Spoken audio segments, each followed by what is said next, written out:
एक पुष्पा जी का सवाल ले लेते हैं मैम। कह रहे हैं कि can we buy Redington for intraday today. कल मैम बहुत अच्छी तेजी देखने को मिली। इनफैक्ट मैं देख रहा था वॉल्यूम का डाटा 8 लाख अमूमन रहता है, 7 करोड़ तक पहुंचता हुआ देखा। बहुत ज़बरदस्त मैम।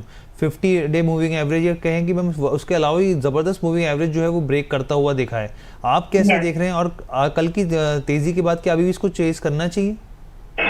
कल की तेजी के बाद इसको थोड़ा सा रुकेंगे तो प्रॉब्लम नहीं है, लेकिन ये और चलेगा। उसके टेक्निकल रीजन तो है ही और फंडामेंटल भी है।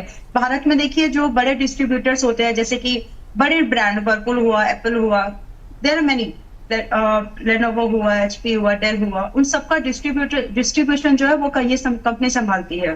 तो रेडिंगटन एक ट्रेडिंग कंपनी है जिसका जो बड़े ब्रांड के साथ में इसका फॉलो टाई अप है। और अभी जैसे एप्पल आया है, नया फोन लॉन्च हुआ है, तो उस एस्पेक्ट में भी इसके प्रॉफिटेबिलिटी बढ़ने के चांसेस रहेंगे।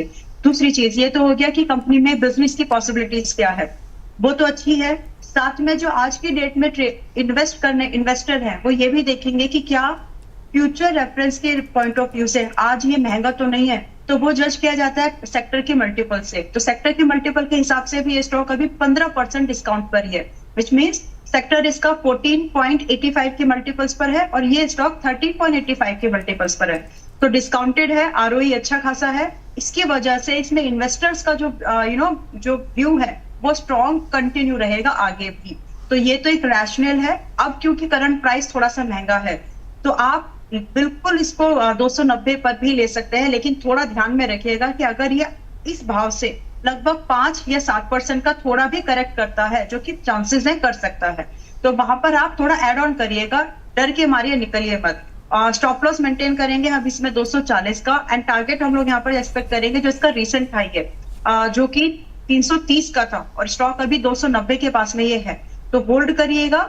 जब अगर एंट्री बना रहे हैं तो पूरा एनालिसिस समझ लीजिए, कैसे मैनेज करना है वो समझ लीजिए, एंड वेट करिए फिर टारगेट का। इनफैक्ट 230 पर नहीं रुकेगा, ये और भी निकलेगा आगे। आई वोंट बी सरप्राइज कि अगर ये 400 के लेवल को टच कर दे मोमेंटम में। अच्छा मैम, 400 तक के मोमेंटम कब तक की आप स्थिति दिखा रहे हैं मैम, बता रहे हैं? आप इसमें 3 महीने का ही व्यू रखिए। इससे ज्यादा जब भी आपके टारगेट्स आ जाए, 3 महीने में आए, 1 महीने में आए, 2 महीने में आए, जस्ट और 1 वीक में भी आए, अपने टारगेट्स को ले जाओ, बुक करिए, क्योंकि उसके बाद ये थोड़ा स्लगिश मूव करेगा, करेक्टिव मूव करेगा।